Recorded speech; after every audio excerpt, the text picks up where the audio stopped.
So ఈరోజు మన ముందున ఉన్నారు church of the living God జీవంగల దేవుని సంఘం పాస్టర్ కాపరల్లు డాక్టర్ పి యాంథోనీ గారు.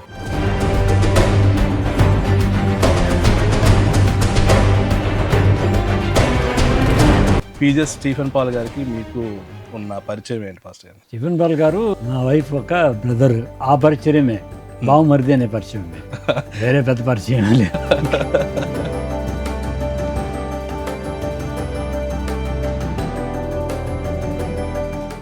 దెయ్యాలు బాగా పట్టిన ఒక అమ్మాయి ఇన్సిడెంట్ మేము కూడా క్లియర్గా చూసింది. సో ఆ ఎక్స్పీరియన్స్ ఒకసారి చెప్పండి మాస్టర్ గారిని. చాలా వరకు పలు ఇన్సిడెంట్స్ ఉన్నాయి. చాలా మంది దెయ్యం పట్టిన వాళ్ళు, చీకటి ప్రభావానికి గురి అయిన వారు విడుదల పొందుకొని ఉన్నారు.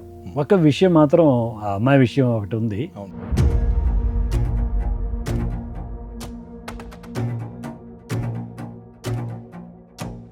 అంటే ఇప్పుడు మీరు ఉన్న పాస్టర్స్, సమాజంలో ఉన్న పాస్టర్స్ ఒక మెసేజ్ ఇవ్వాలి అనుకుంటే ఏమి ఇవ్వగలరు?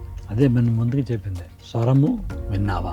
స్వరము విన్నది నిజమైతే, దేవుడి స్వరం అయితే దాన్ని నువ్వు ఫాలో అవ్వు. ఉన్నాయి పాస్టర్ గారు ఏలియన్స్? ఏలియన్స్ అంటే మనకు తెలిసిన వరకు మనం ఈ భూలోకంలో ఉన్నాము.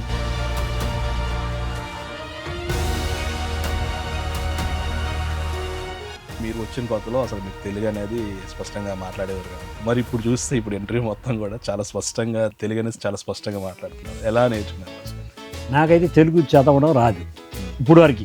తమిళ్ బైబిల్ పెట్టుకొని తెలుగులో చదివిస్తే వివరిస్తున్నాను. ఈ తెలుగుని నాకు ట్యూన్ చేశాడా, నా తెలుగుని మీకు ట్యూన్ చేశాడా, కానీ ఒకలాగా ట్యూన్ చేసి వదిలేశాడు. స్పష్టంగా ఆయన తెలుగు ట్యూన్ చేసి వదిలేశాడు. అంటే మాకు తెలిసినంత వరకు మీరు ఈ విశ్వాసాలు ఎవరైనా కాల్ చేస్తే, మీకు ప్రార్థన అవసరాలు కూడా కాల్ చేస్తే టైం అనేది చూడరంట కదా. సో అది నిజమే పాస్టర్ గారు? ఎప్పుడైనా నైట్లో చేస్తున్నావా లేదా? చేశాను పాస్టర్ గారు.